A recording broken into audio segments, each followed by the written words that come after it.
Thanks for finding this podcast and welcome. I'm Simon Murnau. And I'm Nicky Blue. What you're about to hear is a conversation between two friends who grew up in the 80s, discovering goth music and culture along the way. We're going to be talking about the albums we love most from that era and how they fit into the stories of our lives at that time. It's not in any way objective or comprehensive. We're also going to talk about what the goth and alternative scene meant to us and how it made us, in part, who we are today. This is a love letter, really, and a thank you to the goth scene and to all the people and ideas we found within it. You know who you are. This is for you. If you want to keep updated about this podcast and our upcoming book of the same name, please join our email list from the link in the bio. Thank you for the darkness. Born in the blood cave.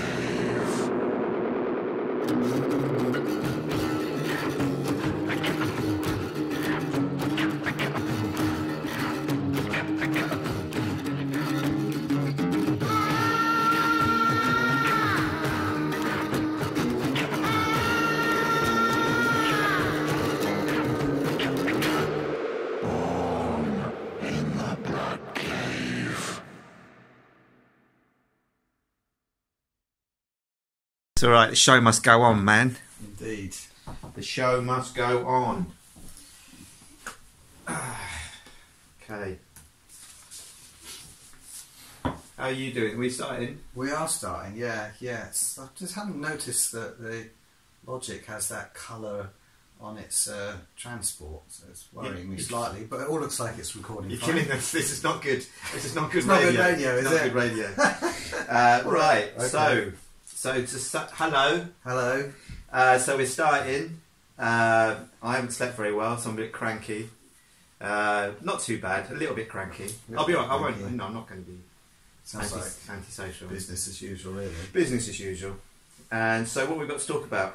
Well, it's week 9, isn't Wow. it? Yeah. Week flipping 9. It actually feels like it's been quite a long time since the last podcast. So I feel like I've been doing these podcasts for years. Yeah, well, it's been in lockdown as well, hasn't it? It's just like Groundhog Day. Yeah. So I mean, talk and talk and talk and talk. yeah, let's snap out of it. Sorry. Snap out of it. Okay. Week 9 then, and in fact the date is October the 17th, isn't it? We've It actually is. not mentioned any of the dates we've been recording this on, so Oh, right. I don't know why I feel like Doing it noting now. it today, but Yeah, maybe yeah. it just gives an idea if people are listening to it on whatever, December the something or Yeah. January, here we are on mid-October. There we go. It's There been we a go. nice day, hasn't it?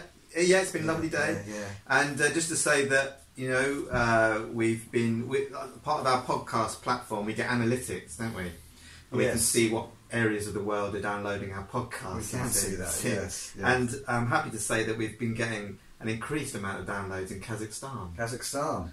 Wow. So I don't know, is there a big goth community there or? Not that I know of. Not Right. that I know of. But Okay. I mean, goth is everywhere. It's universal, really.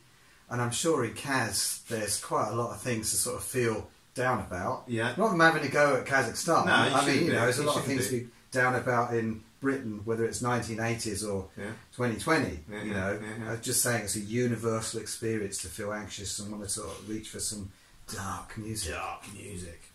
Yeah, so that's good. Keep on downloading if you're listening in Kazakhstan. We love you and you're cool. And if you are listening from Kazakhstan and you are a goth, Yeah. please send us a photo. We'd love to see what a Kazakhstani goth What the looks like. Kazakhstan goth scene, goth fashion of today looks like. Yeah. And please just write and tell us all about That's it. actually genuinely interesting. Yeah, totally. Yeah. I mean, is it modelled on? I was taking the piss. No, I'm not saying you were. I'm not saying you were. No, I mean, just that caught my interest. Is it based upon vintage goth, like 80s the goth, 80s we were talking about? trad-goth. Trad-goth. Is it based upon more kind of Modern. early noughties or Oh, yeah. contemporary goth? Which we'll be talking about next week. Yes, indeed. Stuart Harper. So interesting. I mean, maybe there's not. Sorry to go on about, but maybe there's not a universal look. That's also important to note. Yeah. It's all good stuff. We also had an email. It's actually a complaint from someone directed at me about my negative comments about Hastings in the first episode. And he asked the question, surely it's not that bad, is it? And I'd just like to assure everyone listening that it's actually worse. And I'd like to say to the man that wrote in, Fuck off. Right, okay. If there's anyone else that wants to send in critical comments, I believe we will treat them all with the objectivity which Nick has just demonstrated there. Always happy to answer them. Yeah, great. So this is week 9, and the year we're looking at is, tell me. It is 1991. 1991. So we're kind of out to the 80s now, aren't we? Yes, that's right. And we're calling this week Disintigrations. See what we did there? Yeah. But for several reasons. A, because we feel that by this time, the sort of, if you call it first wave goth, had begun to fragment and things had started to happen, and the classic sort of leading lights of the 80s goth movement were looking elsewhere and restyling themselves. Yeah. And yes, things were falling apart in some sense, but things were moving on. Perhaps it's more balanced to say. And B, because we are going to be looking this week at what we're calling outliers, oddities, one-hit wonders. So we're not going to look at one classic album each. We're going to actually sort of pick from the smorgasbord, the bowl of cherries that was the sort of odds and sods, really. Yeah, just tracks that came our way. Yeah, just this sort of, you know, when you first get into a music scene, you kind of like to dig up and find the most rare and obscure, especially within the sort of alternative music scene, the rare and obscure records you can get, even unsigned bands. I'm talking about an unsigned band first. And they're quite exciting to kind of come up. If you can come up with them first, it's a bit kudos as well. Absolutely. Like, yeah, I've heard this really rare experimental Irish band that no one's ever heard of. Yeah, that's right. And, which is what I'm going to start with. As I take my U2 CD out. Can you turn your phone off? Is that your phone? I can turn it off. Yeah. It's probably your wife. Probably is. So I'm going to start with talking about a band called Lunatic Fringe, and Cast No Shadows is the song that I'm going to talk about. So I used to see this when I was in Hastings. I must have been about 15, 16, and I used to see this really cool goth walking around town, and I just wanted to look like him. Yeah. He had these cobwebs painted on the side of his face and a leather jacket, and it had the words Lunatic Fringe painted on the back of it. Only painted on his face, so he wasn't like fully committed to the goth look there. Well, I mean, tattooed. It wasn't tattooed on his face. No. It was drawn in crayon, was it? Yeah, well, eyeliner. Eyeliner, Yeah, okay, all right. And he had like a white face. But, I mean, you know, it's like he just like stood out in the crowd because there's no one else who's looking like that, you know. Yeah. And I just when I walked around town on a Saturday, I always wanted to see him because I just thought he looked so cool. And so this band, Lunatic Fringe, I presumed it was a band painted on the back of his jacket, and I searched for any band that I could try and find for years. I think about 2 or 3 years, and then eventually, I think it was in London in some record shop, I found a tape and spoke to the record owner and found out that they were an Irish band. They were unsigned, and heard this song, Cast No Shadows. Yeah. I absolutely loved it. Yeah. It was, for me, it was like this sort of quintessential kind of goth tune, really. It had this kind of plodding bass and kind of minor riff and just a sort of mood to it. It was a perfect sort of dance track as well, you know, get you onto the dance floor straight away. Yeah. And, you know, it has to be listened to with very loud, accompanied by dry ice. So if you do go away and listen to this, make sure you hire a dry ice machine, and they must be done together, basically. And you can, even though this was an unsigned band, I think they have some other tracks as well. Yeah. And they're all on YouTube now. And there's a recording of them playing live at the Macmordy Hall in Belfast, 1984. And I just think it's just the perfect goth track. Yeah.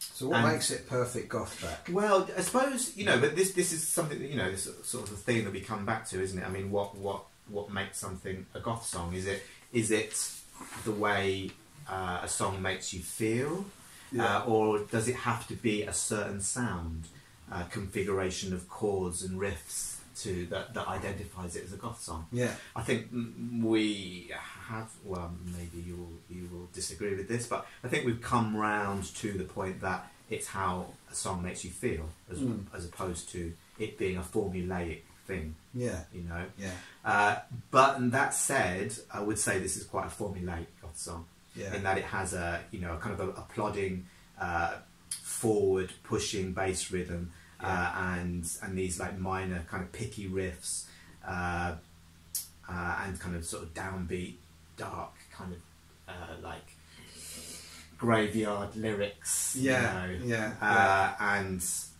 And the singer looked cool as well, with loads of makeup on, and and so yeah, it's a good song to go and check out. Yeah. Well, I listened to it and I have no memory of it whatsoever. Right. Back in the day. I was cooler than you though, so I hunted out cooler bands. Yeah. That's just worth saying. So just for the record. Part that. No, I think we should. Oh, yeah, you want to establish that as known fact, do you? Exactly. Well, I'm better. You can carry on now.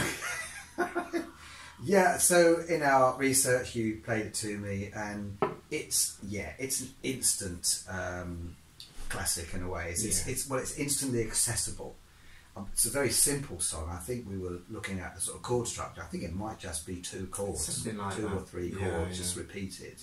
Yeah. But it's just a great use of very minimal content. Yeah. And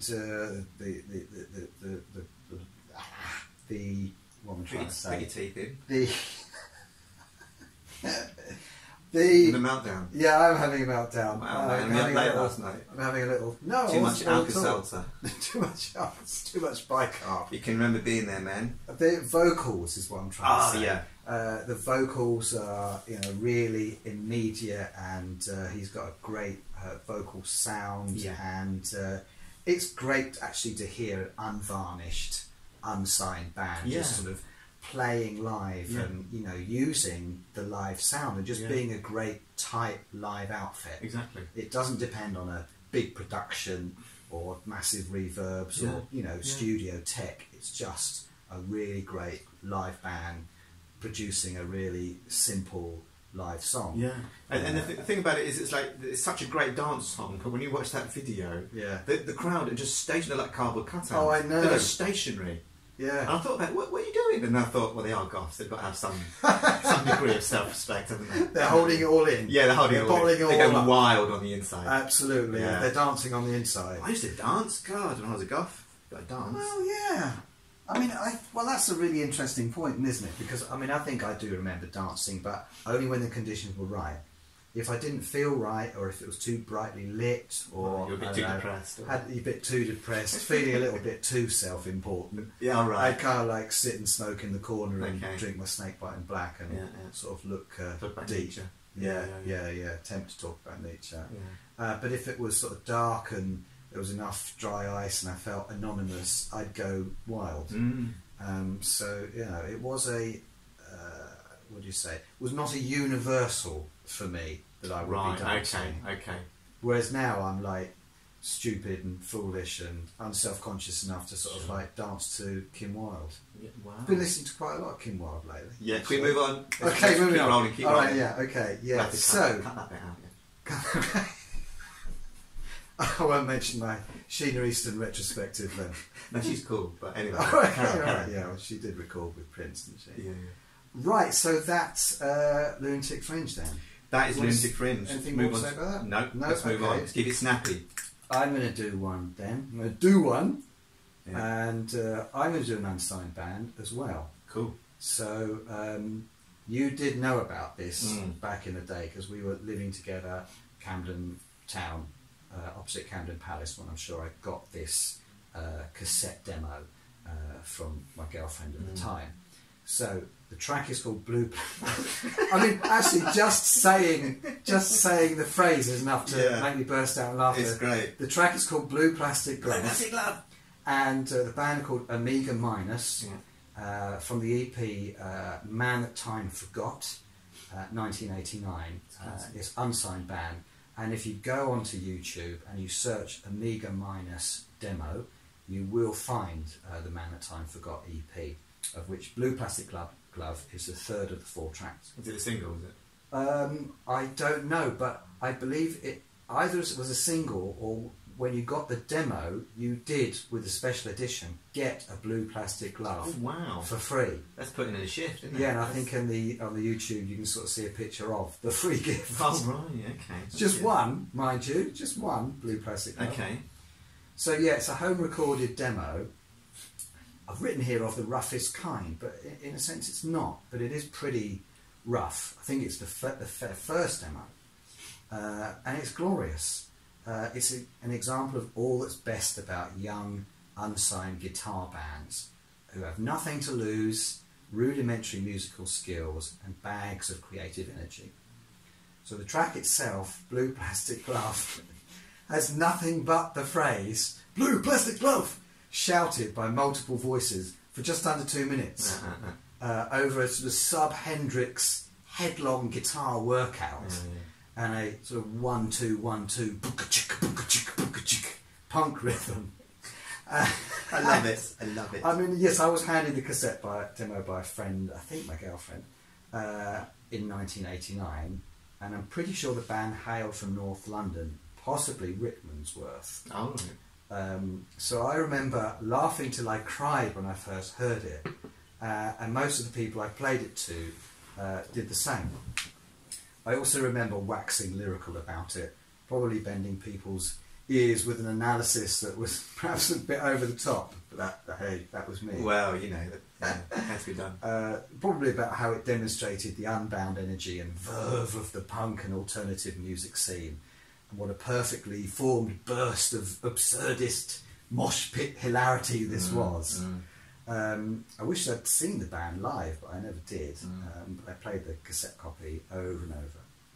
So just to finish by saying the EP is topped and tailed with a neighbour caught on tape. Oh, it's superb. I know, and I remember we played this over again, and it shows that there's some artistry to the way they put the demo together. So it begins and it ends the demo.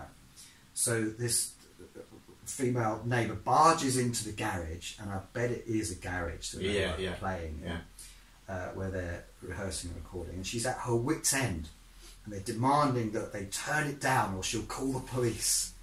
And including it on the demo is inspired because it's the perfect middle finger gesture to sort of to her and to what they perceived as the old, tired, reactionary, conservative world, that's all around them, and that they're desperate to disrupt. So it's also worth saying that for all the tape hiss, and the wow and the flutter, but that makes it, doesn't it? I think. Care and artistry has gone into the demo, and for a first demo, it's amazing. So it's got that. The bookend recording, it's got sound effect overdubs here and there, sort of storm sounds, spoken word over it, and the neighbours rant. So it's well worth seeking out on YouTube. I don't think they are providing the free blue plastic glove these days. But I'm sure if you wrote to them, nicely. Maybe if you explain the pandemic that we're in, they might send you one. Exactly. So that's original. That's blue plastic glove. That's great. Okay, so moving on, we're going to talk about a band called the Mobiles and their single "Drowning in Berlin." It's just probably not goth. I know we had a bit of a tete-a-tete. Is that what you call it? A tete-a-tete. Yeah. Tete-a-tete. Yeah. What does that mean? Head to head. Head to head. Oh, there you exactly. go. It's nothing to do with boobies. Oh no, we didn't have a tit to tit. And because Simon believes that it was more new romantic, I think you're probably right. But for me, it was a wonderfully haunting track. It kind of filled me with a deep mystery and melancholic excitement. I remember first seeing them on Top of the Pops, so this was like in 1982. And I had a memory that it got to number 1. Yeah, me too. But my research showed that it only got to number 9. I know my teammate is going to take the piss out of me as soon as I've started talking, and he's not a great lover of this tune. But I stand resolute and unabashed that I like this song. And also as well, they were an Eastbourne band, right? Which is, for anyone who doesn't know, is near Hastings. And they reformed around 1987-88. And a friend of mine called Gary King, who's a very good drummer, played drums for them. So I said to him, "Oh, take me over to meet them. I want to meet them." Did you ever get a gig with them? Because I mean, you were gigging at that time. We supported them. Did you? Yeah. Oh, Hang on. No. Sorry, I'm getting confused. Fake memories. Fake news. I wanted to support them. That's why I got them to take me over there, because I wanted to get in with them. I wanted to get a gig. They played down the crypt, and we didn't play with them. But so I went over and met them anyway, and they were all really, really nice. Yeah. And I remember talking to their guitarist, and I just found it really interesting. He was talking about this song, "Drowning in Berlin," and none of them expected it to do any bit of business. It was kind of just thrown out by the record company, and even the record company didn't think that was their hit single. They were looking for another one. But it was something around. In those days, it was something around what was released when, and there was a bit of a lottery to it. And it just hit the zeitgeist, if that's the way you can put it. And it just did really, really well. And so they were sort of catapulted to stardom. So it didn't make number one. No, but number 9. Number 9, which is it's not very bad. good. Not bad for an unknown band as well. Yeah. It's got this. It's just got a really nice, haunting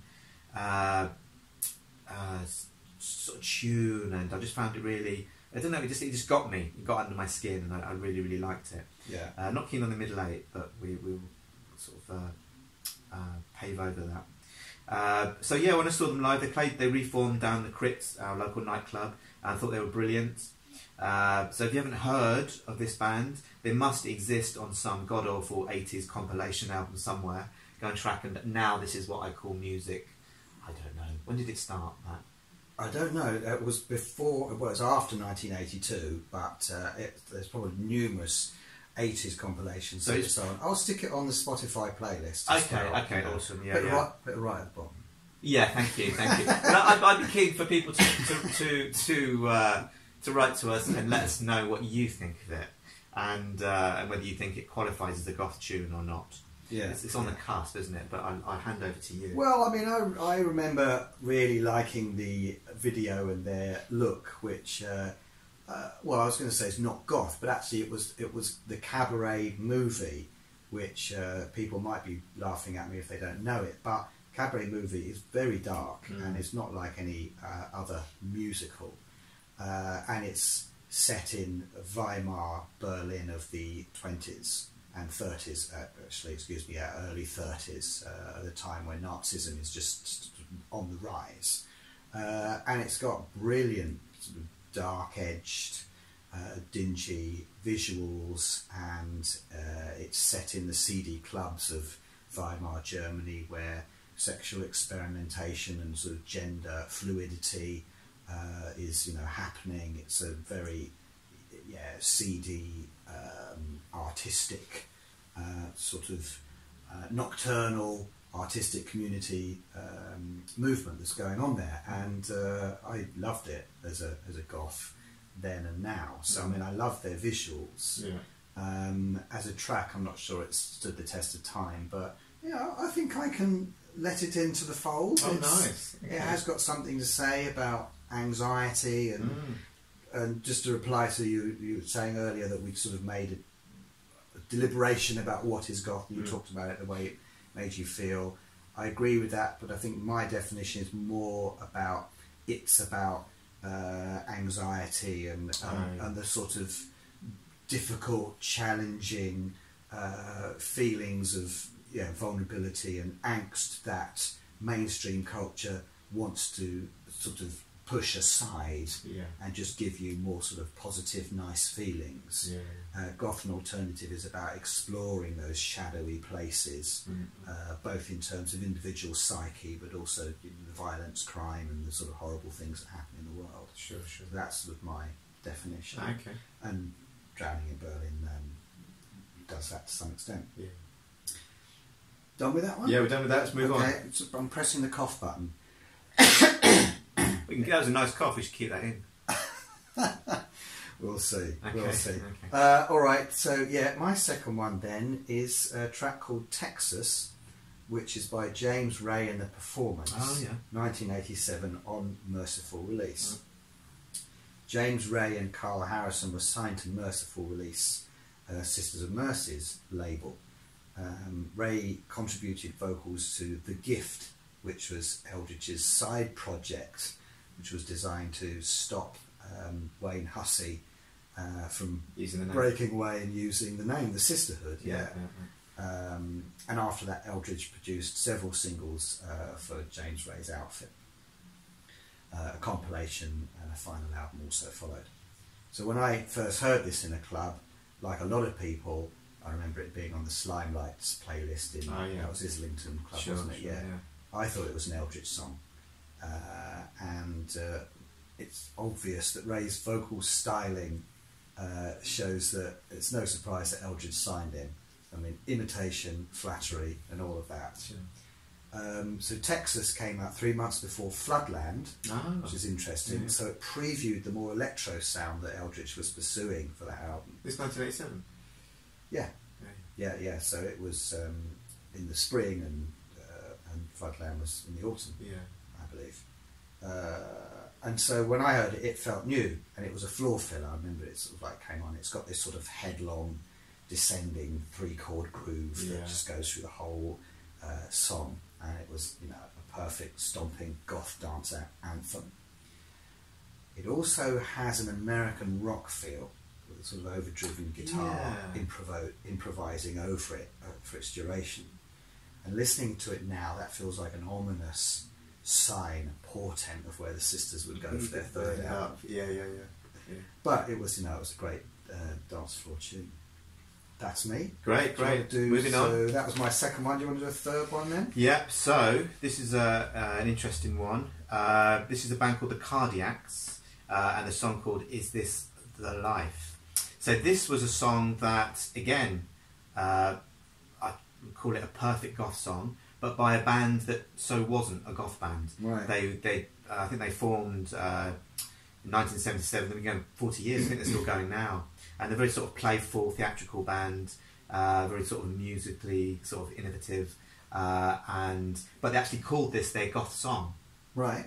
Again, it was picking kind of minor tunes, a minor riff, and it sounds like a song that The Cure could have written quite easily. His voice actually does sound a bit Robert Smith in it, but it was played in all the goth clubs. It was an instant floor filler, and all the goths that I knew had the single, but yet nothing else by the Cardiacs. And even the B-side, you would flip back again pretty quickly, you know, just because it was just everything else was so different, just really indie, you know. And so that was interesting that they managed to happen upon a goth song, kept it, and called it their goth song, and you know, released it as a single. It did really well, and they carried on with their indie stuff. So again, you know, what is it that makes a goth song? Yeah, well, I mean, it did have this sense of foreboding and anxiety to it. So that was definitely an element. It had this sort of ominous, shadowy feel to it. Very much so. So it's about the neuroses and angst, and Yeah. kudos to a band for like coming up with a track which didn't really fit in with their style. Of thinking, this is a great song, let's just use it. I know. I mean, the amount of goth bands that would have killed to write that song. Yeah, it's fantastic. I mean, I don't know the biz, but I suspect a lot of bands have been pressured then and now to keep a steady style. Yeah. This is your marketable style, this is your identity, and don't move beyond your template because we can't market you. Exactly. So I mean, it's great to just see a band, hear a band letting rip. With so something. to speak. Well, yes, that does have multiple meanings. Yeah. Letting rip with a track which is just a good track. Yeah, very much so. And just not being so confined by those sort of boundaries, you know. Absolutely. Experimental. Move on. Coolio. Okay, this is like kind of cards or gambling. It is. You know, like, I'll raise you one. Yeah. I'll raise you a goth band.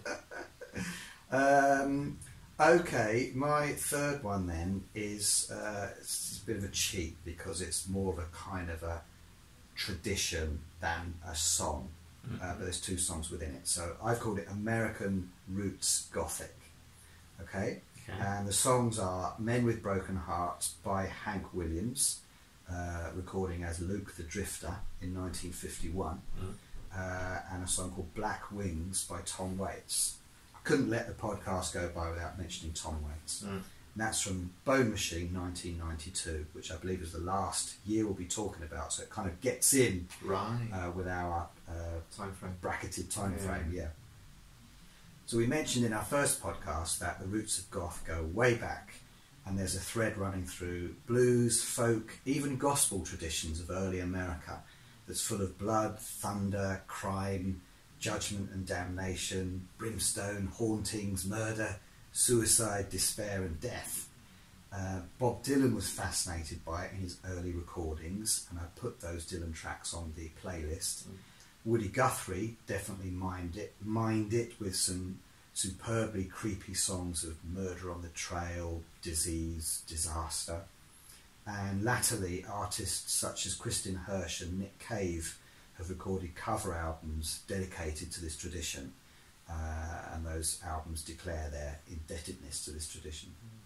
So when I first heard Hank Williams singing Men with Broken Hearts, well, singing, in fact it's a recitation, I could hardly believe my own ears.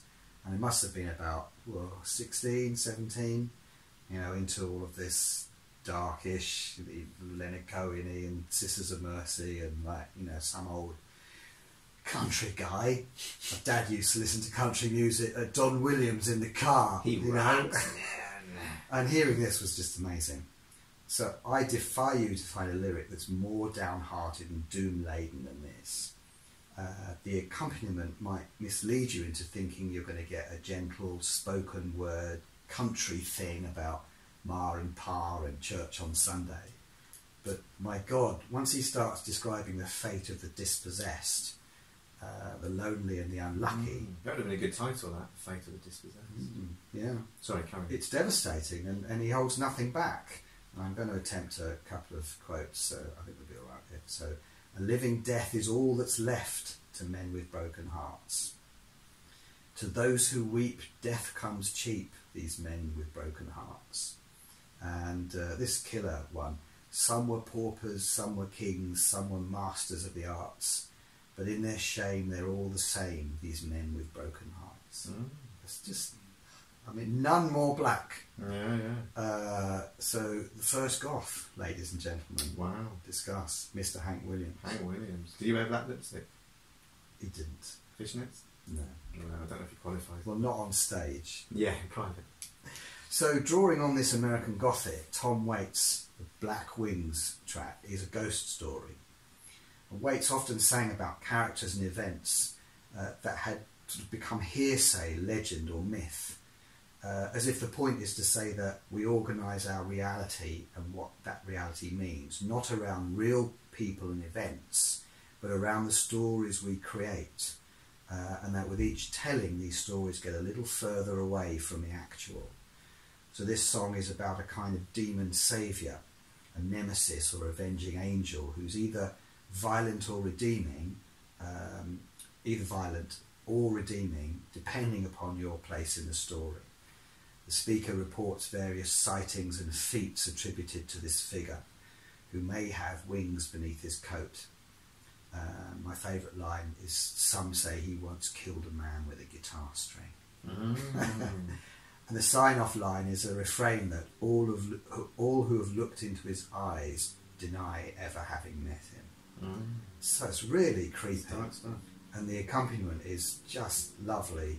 It's sort of got almost a church organ sound to it, a double bass and a shaker creating a minimalist, doomy rhythm. And I think any goth listening to it without prejudice would let it into the fold. There you go. That's the American Gothic roots tradition. That's very passionately and eruditely. Thank you. Succinctly. Succinctly, I'm going for succinct this week. You are rocking it. And so the next one, we return to Ireland to tell you about this wonderful band called the Virgin Prunes, and another, you'll know this, Will I? the Baby Turns Blue, the classic goth You will know the song. You will know the song. Right. See, I confess I've not researched this one. Right. Okay. I'm not going to sing it to you, but you would instantly know it. It was a dance hall filler. Yeah. It was played in all the clubs in London, like the Slimelight and Electric Ballroom in Camden. Yeah. Slimelight in Islington, and yeah. So Virgin Prunes. They were another Irish band formed 1977 in Dublin. I think the singer was Gavin Friday. Was close friends with Bonio. Bonio, what, the maker of the dog food? Yeah. That was also the singer of U2. Bono. U2EO. Yeah, U2EO. And they grew up in the same village, and they sort of were all mates. And but one went on to obviously global fame, and the other went on to goth stardom. So it's very haunting, cutting, a bit post-punk, but yet poppy at the same time. And I just have fond memories of being a little bit drunk on Snake White and Black and dancing and swirling again through the dry ice and flashing lights in my face, and it made me feel very alive. Very alive. But yet undead at the same time. Right.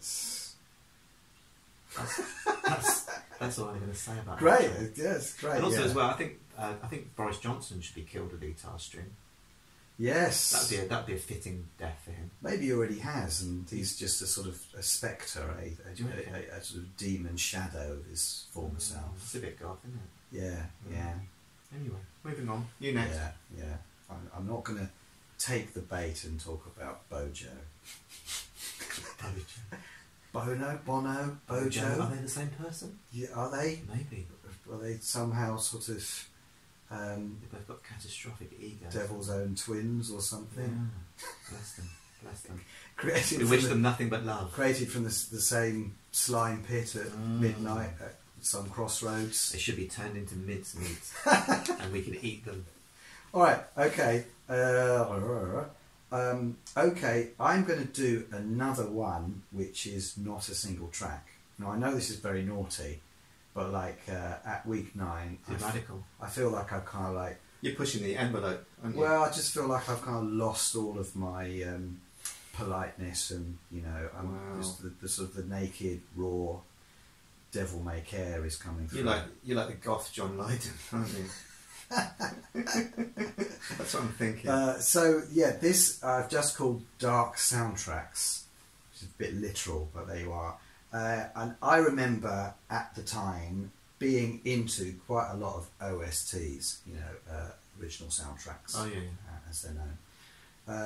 And I think it deserves a place in talking about goth and alternative, because not only in their own right were they good and were they dark and anxious, but quite a few goth and alternative bands dipped their toe into the waters of orchestral and classical, and we talked about Dead Can Dance last week, didn't we? Yeah. And the Bulgarian choirs as well, and quite a few of the goth and alternative guys I knew back then were listening to experimental classical and stuff, which I struggle to name now, but I definitely had a few nights of sort of sucking on a bomb and having my wits scared out of me.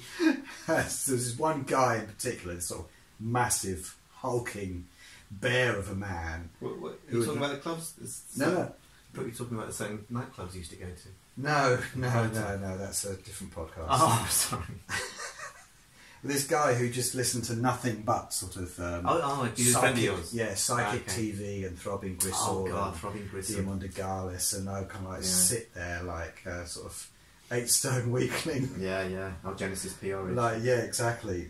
Smoking on these substances that were way beyond my pay grade. And just having my living shite scared out of me, but not wanting to show face. That's right. Lose face, sort of scratching my teenage beard and going, "Oh, that's very interesting." I can really dig where they're coming from. I've got an appointment back in the real world, so I'll be going now, and I'll never return. Some part of me never did return. Oh wow! But anyway, Dark Soundtracks. Yeah, so I've chosen Halloween, main title, 1978. Escape from New York, main titles, 1981. both composed by John Carpenter, the writer and director of those movies. Blade Runner, End Titles by Vangelis. Psycho, 1960. Vertigo, 1958. And The Day the Earth Stood Still, 1951. All composed by the legendary Bernard Herrmann, or Bernard Herrmann. Yes, the absolute one of the greatest film composers of all time. So those soundtracks, in fact all of them of a piece, are downbeat and anxiety provoking, and I don't have the music theory really to tell you why, but they were sort of dissonant and angular, and in some cases, Blade Runner in particular, sort of like a descending melodic line, makes you feel like you're sort of falling down a dark well. And Bernard Herrmann's music, those soundtracks like Psycho, this sort of lovely sort of chopping strings.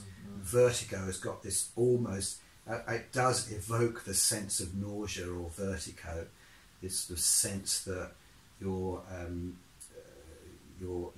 senses, your vision and your hearing are just swirling about, and you've lost all of your coordinates and your balance. And Susie and the Banshees in particular, if you know their live album Nocturne, they use Stravinsky as the Rite of Spring as their walk-on music. And I remember other bands using classical bits to walk on to. The Banshees also released the EP The Thorn in 1984, which is re-recordings of their tracks with an orchestra. And they also use orchestral piece on Dazzle, the Hyena album, which we talked about in an earlier week.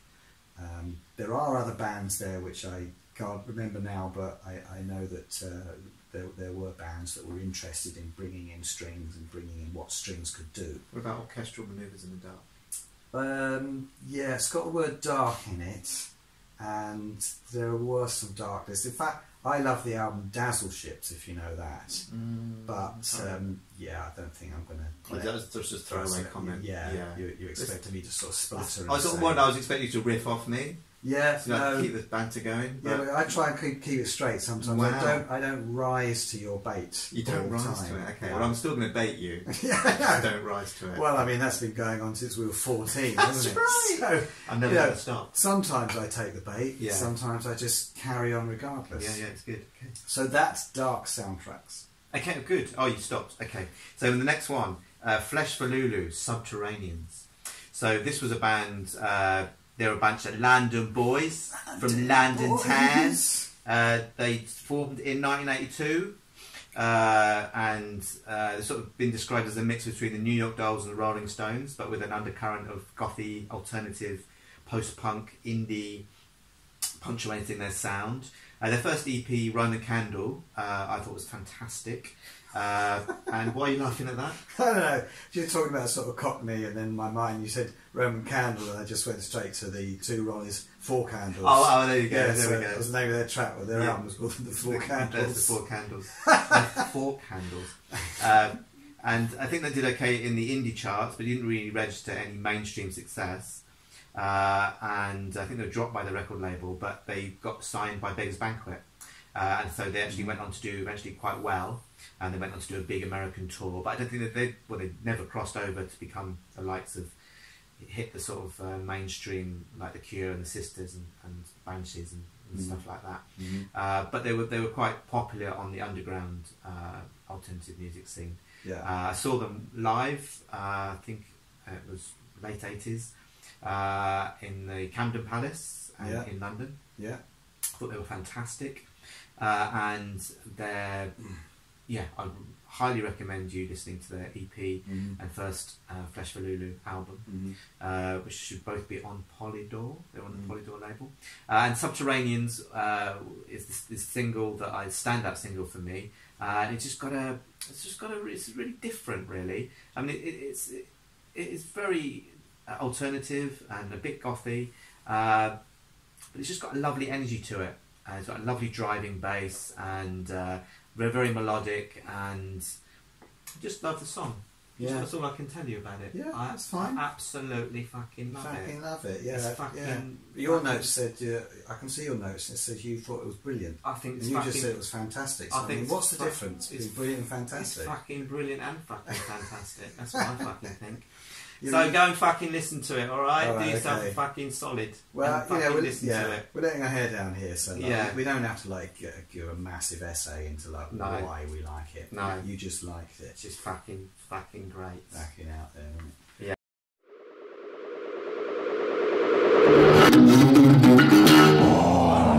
In the Black Cave. That's the end of part 1. If you want to hear the conclusion to this week's conversation, head on over to part 2.